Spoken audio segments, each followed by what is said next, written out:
Ladies, gentlemen of the universe of DC, it is time for a news roundup. So today, we're of course, I need that segment, somebody got that jingle out there for the James Gunn coverage. He's been saying a few things, even confirming a casting that we spoke about here 2 months ago, which is certainly interesting with regards to how powerful this character is. So yeah, make sure you subscribe to the channel if you always want to learn about things like this 2 months before it's officially acknowledged. I know I'm blowing smoke up my own ass here, but this is the place for DC. Also, he's indirectly addressed the big report surrounding Supergirl in the DCU as we discussed a few days ago. And also, we have some very interesting updates when it came to the cast of Superman Legacy, or at least a couple of cast members, if you will, being interviewed at the Emmys. Now, this was Anthony Carrigan, but also none other than Rachel Brosnahan talking about Lois Lane and just Superman Legacy, plus other updates in this video. Ladies and gentlemen, as always, this video is timestamped, so if you want to skip around or see the topics that we're getting into in today's video, you can easily do that in the video description or hovering over the video bar. So, starting right at the beginning with James Gunn acknowledging something that basically leaked a couple of months ago. So this user here says, is it true that Anya Chalotra is playing Circe in Creature Commandos? And he said, yes. And there are other cool characters in the show played by other cool actors, but all of the series regulars were announced. So what he means by that is, yes, A, Anya Chalotra has now been officially acknowledged that she is playing Circe, of whom is one of Wonder Woman's villains. Now, I've gone quite in depth as to who she is in my breakdown 2 months ago, but first and foremost, you might be wondering, if you're brand new here, how did you know about it 2 months ago? Well, it actually turned out that a fan page in where they cover every little micro update as to what they might be up to. They even follow them down to their resume on certain industry websites, and that is exactly how it got found out, known by Best of Anya C, Best of Anya Chalotra, saying, news, Anya Chalotra is joining the cast of Creature Commandos, and when they went into detail about this, he said, well, I had no idea this would blow up. I was just excited to share a new role for Anya. For those asking about the source, it's where we always get them. Anya's official CV, which is what we call a resume over here in the UK and probably other places as well.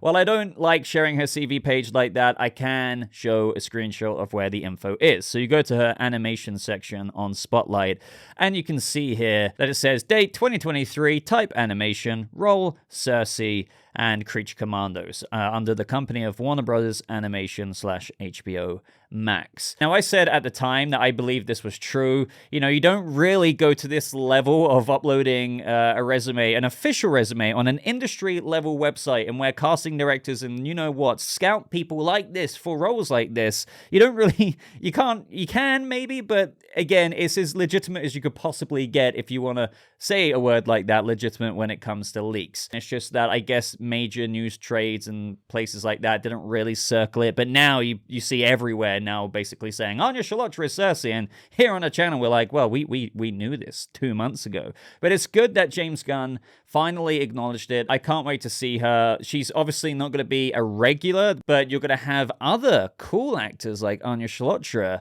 popping up in the show, just not in a series regular role in every single last episode, or if not most of the episodes, which is now making me think, what other actors have they got for Creature Commandos? Because, you know, Anya Chalotra, I wouldn't say she's like Hollywood crazy A-list or anything like that, but a lot of people know who she is, especially after The Witcher, in where she played Yennefer of Vengerberg, and I think she suits the character so well. The fact that she is appearing, for all we know, only an episode or 2, maybe 3, we really don't know. I hope to see when eventually we do get the DCU Wonder Woman, Circe actually appear from the Creature Commandos animation into live action in the flesh, just like what James Gunn said, albeit that there is no guarantee for which characters we might see actually cross over from the animation to a role in live action. But, you know, Anya Chalotra's quite, you know, a prolific actor these days, if you will, to the point of where a lot of people are thinking that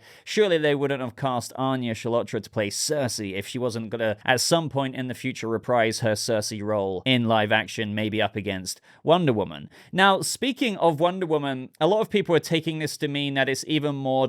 one thing I keep seeing is that this means it's official confirmation that DC Wonder Woman is not Gal Gadot.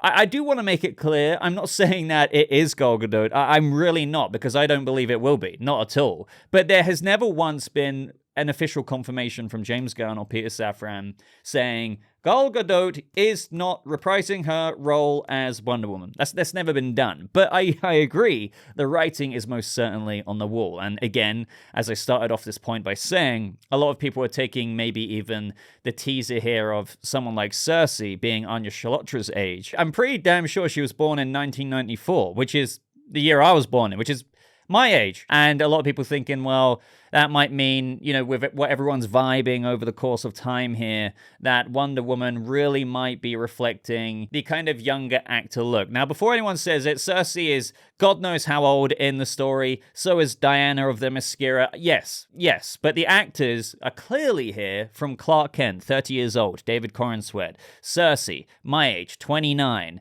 You're probably going to find that Wonder Woman might be around a similar age bracket, somewhere from like, I don't know, 28 to 32, when eventually we do get that recast coming in. Now, as for how she fits into Creature Commandos, I do recommend checking out that video I did of initially breaking down Anya Chalotra's casting as Circe. As of 2 months ago now, I get into how, well, she fits into the gods part of Gods and Monsters. But speaking of Creature Commandos, here we have a photo uploaded from Sarah Sampaio, of whom it was cast as Eve Teschmacher in Superman Legacy, and she shared, I believe on her Instagram story, a look of a brand new jumper that seems to have been sent her way, or excuse me, a sweater of a new look at the Creature Commandos. Now, you know, I don't want to go crazy about this, but yes, it is technically a new look at the Creature Commandos. We haven't really seen anything too much of it other than some leaked concept art, some little tidbits here and there. But yeah, this would be, from what I'm gathering, actual designs of the Creature Commandos characters, giving you another kind of tease of what the animation could look like, the design, if you will, for the characters that you're going to see in the episodes. And it just seems to me that these sweaters have been sent out to those who have been cast in DC Studios productions. So I wouldn't be surprised if Rachel Brosnahan, Anthony Carrigan, David Corenswet has also got a sweater like this, to those, of course, who are actually cast in Creature Commandos. Now, moving on to the next thing that I wanted to cover from Gunn as of a few days ago, we had an acknowledgement from his thoughts on the Supergirl story that broke the other day. Now, if you haven't seen that video, I do recommend checking it out. I go over the seeming, you know, frontrunners for the role of Supergirl being Millie Alcock, Meg Donnelly, and Emilia Jones. But when I made that video, Gunn hadn't quite said this yet. It's difficult to debunk stories that are fake, but with some element of truth. Either I have to point, and I find this very interesting because you can also paste this onto everything in the past and in the future. So either I have to point out what's fake and what's true and give away a bunch of stuff I didn't want to, or I just say the whole thing is fake and get accused of dishonesty down the line when the one true part comes out. Anyway, there's a couple of those stories around recently. And the reason why I think he's saying the things he says here is because if you take into account a couple of the things he specifically says, he's probably saying, if you look at this part of that Supergirl story, this definitely isn't true. So, for example, out of those three actors, out of what Deadline is saying, maybe Gunn's like, well, definitely two of those actors aren't even being considered, remotely considered, for the role. But he doesn't want to quite say that because, again, for example, that could mean that the one person left could be who they're looking at for Supergirl. Something like that. Or another example would be in the articles that were going around about this. They're claiming that Supergirl will make her debut via a cameo in a DC project that isn't Supergirl, which, you know, basically led us all to think, oh, well, she's probably going to appear in Superman Legacy. And that's when Gunn, as per what he's saying here, either he has to point out what's fake and what's true and give away a bunch of stuff he didn't want to. So he might be like, well, actually, there's this, but actually, she might not cameo here. She's actually appearing here, but now I've given away things I didn't want to. So you get the idea.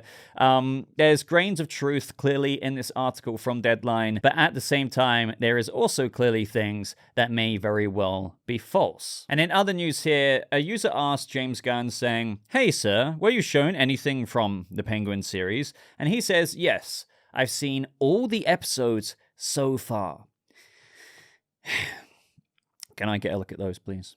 Pretty please. In all seriousness, to my knowledge, I think they filmed 6 episodes so far. They might be on episode 7 around about now. So Gunn's seen quite a bit. And as I've said previously as well, given that he's seen all the episodes, you know, that they are making their way through it, I do have faith that we could see something fairly soon in the form of like a brand new, like a proper trailer. I don't want to jump the gun there, but I know that there was some press people who got to see some footage and they said, you know, Sophia Falcone was like haunting or chilling or whatever, and this was with regards to the Max 2024 slate announcement. They clearly saw something, so all I'm trying to say is that they can easily put something together. It's just, when are we going to get that? Hopefully in the next few months. I know that's such a broad statement, but I'm hoping to see something with that. Hopefully something for Joker 2. The popular date for that could be Valentine's Day. I mean, maybe Todd Phillips might have something to put out there. Now it's time to get into what Rachel Brosnahan had to say about Lois Lane, and then we're going to get onto Anthony Carrigan's comments about Metamorpho.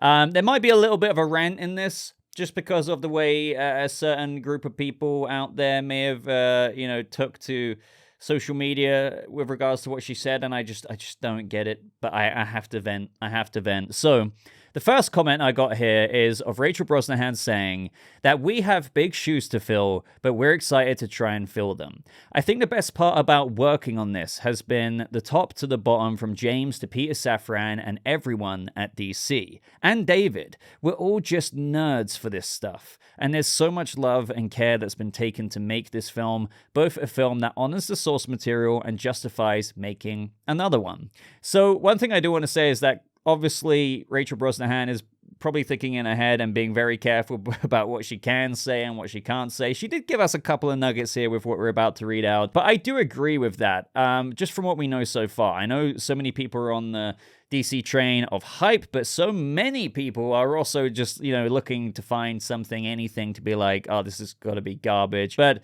one thing I do know from hearing James Gunn talk on Michael Rosenbaum's podcast to all of the other things he said, there is a lot of passion here, and Rachel Brosnahan is just really regurgitating that about how everyone is just such a big nerd about it, from David Corenswet to herself to everyone like James Gunn, clearly. And there's just a lot of love and care. They're really trying to honor the source material. And what more would you want to hear? Well, there is actually a bit more to hear. So when being asked with, what are you going to do to put your original spin on this very classic character? So she said, I've really enjoyed the collaboration with James Gunn so far. Every single person involved in this production is such a perfect nerd for Superman. So she's repeated a couple of answers here with different interviews.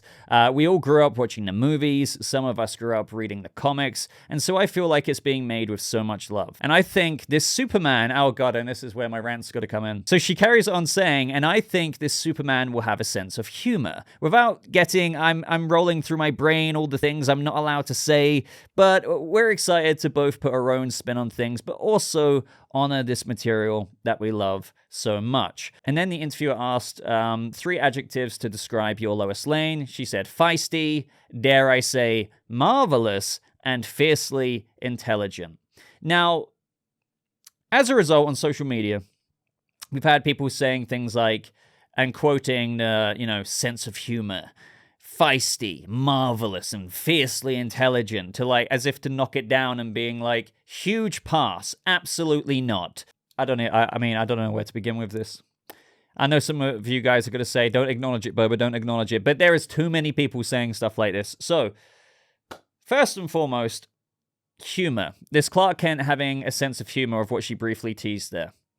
This does not equate to what some people have tried to kind of fearmonger out there with how Superman Legacy is going to be one of James Gunn's comedy movies, blah, blah, blah, blah, blah, blah, blah. No. Are you saying that Clark Kent doesn't have a sense of humor? Are you even the slightest bit aware that Clark Kent is like one of the most goofiest characters out there and makes the, I don't know, this is, I guess, up to your own subjective opinion, but some of the worst dad jokes you could probably possibly make.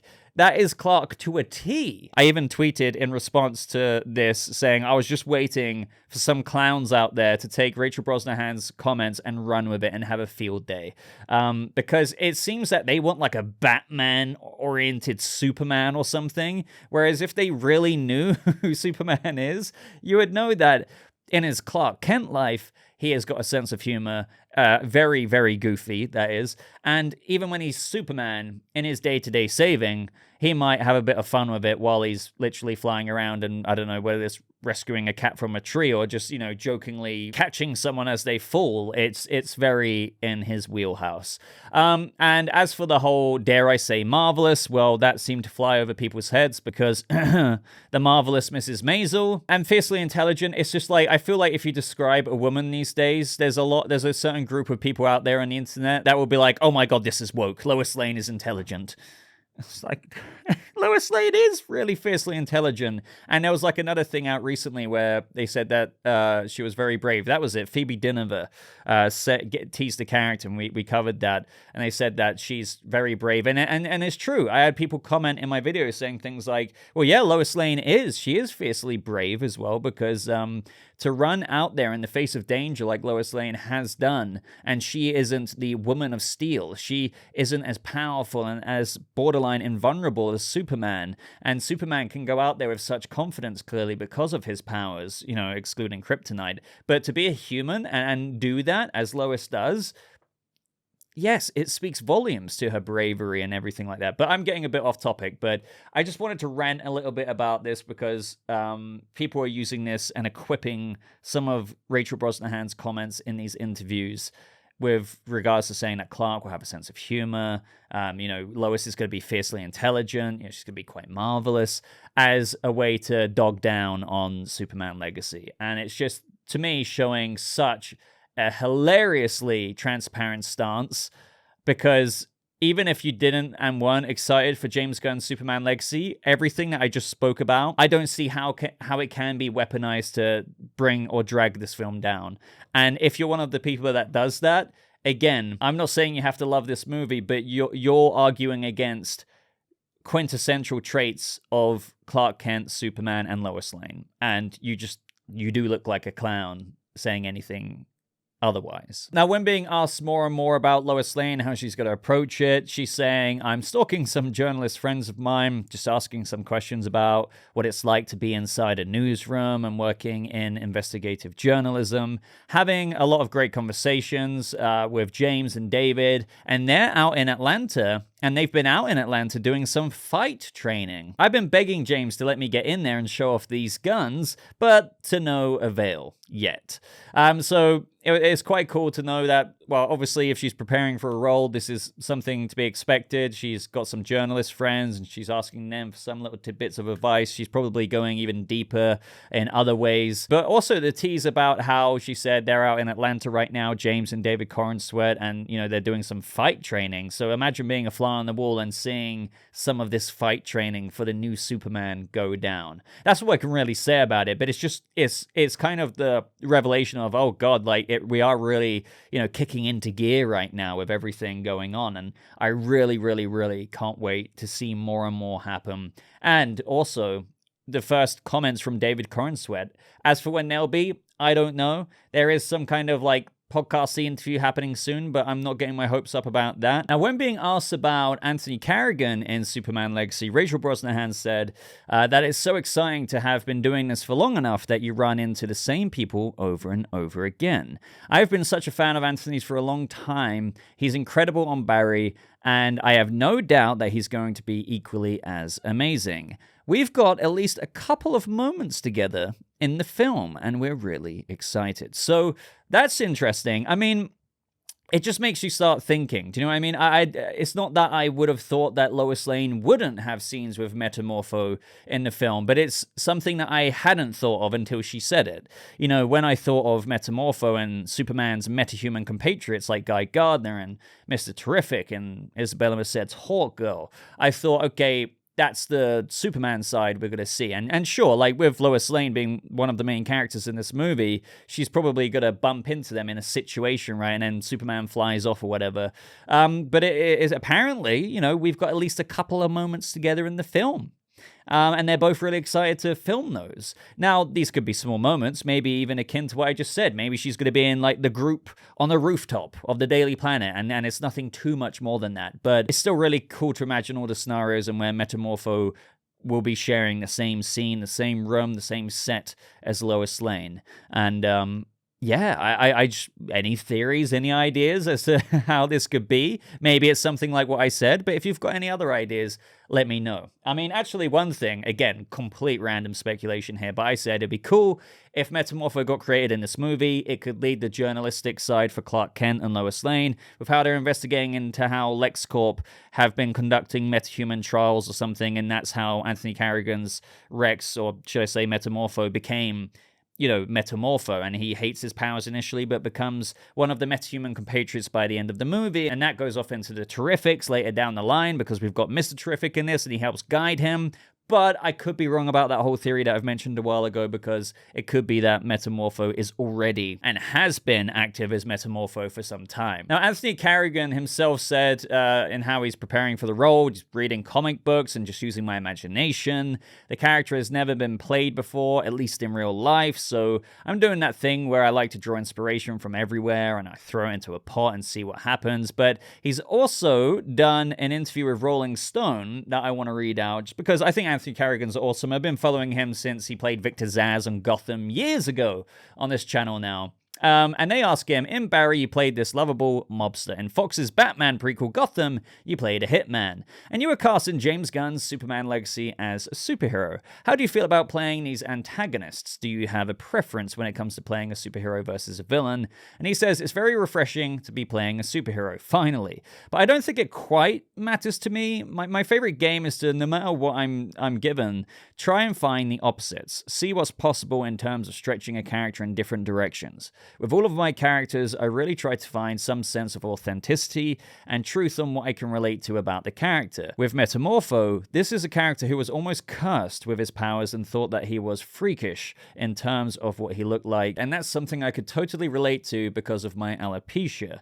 And then they ask, how does your diagnosis relate to Metamorpho? And he says, alopecia is an interesting experience to go through because it more than anything rocks your world when it comes to your identity. You go from someone who moves throughout the world in a way that everyone looks at you and you are who you are. And then all of a sudden, things start to change on your head and on your face. People stop looking at you and they start looking at your condition. And that is a really alienating, very dehumanizing thing. Villains don't really accept themselves all that much. Superheroes tend to. There's this concept of acknowledging one's journey and leading with love as opposed to bitterness and wishing that you could change. And that's something that I'm very extremely happy that Anthony Carrigan is bringing that level of insight into the role with what he's had to deal with himself. I would have thought that Mr. Terrific would have helped him on that journey to accepting his powers in a way that he can help other people and become a superhero, maybe even the beginning of the Terrifics. But yeah, I just thought I'd share that because I thought that was quite a cool way of getting a bit more insight about the character. He has been speaking about it in this way for quite a while, but this was a slightly more extended perspective of how he's getting into that role of Metamorpho. So, update on Aquaman and the Lost Kingdom. For me, this has been an interesting thing because I've always been wondering if it would get past Black Adam. And if it beats Black Adam's $393 million at the worldwide box office, then that would mean it'd be the first DCEU movie to make the most amount of money for a DCEU movie since the first Aquaman movie. And recently we've learned that Aquaman and the Lost Kingdom has crossed, I believe, 373 million at the worldwide box office after around 3-ish weeks, with obviously a few weeks left to go. So, is it really going to be the first movie in the DCEU since the bloody first movie, Aquaman? And there's been quite a few movies in between, from Wonder Woman 1984 to Blue Beetle to Black Adam to The Flash to other movies. It's going to be pretty crazy. Let me know down in the comments if you think, I mean, it I think it will maybe get there, but obviously this many weeks in, even if it's only 3, you know, not many people buy tickets to see that movie if it's been in the theaters for a while. So this is what I mean. It's almost there, but it's still got to, like, really try and beat the 393 million and walk towards that slowly but surely. But that is everything I want to talk about in today's DC News Roundup, guys. So let me know your thoughts on every single story. Quite a bit to discuss, as always. We're gearing up more and more. We're right at the beginning of the year, but honestly, with each week that passes by, the more we're getting closer to things of substance for multiple projects, from Superman Legacy to other things in the DCU, to the Penguin, to Joker 2, to the Batman Part 2. So make sure you're subscribed here if you don't want to miss out on a single update when it comes to DC. Give this video a like if you did enjoy it. But until next time, just again, thank you so much for watching. I hope you have a lovely rest of your day, and I'll see you people of the DCU in the next video. Goodbye.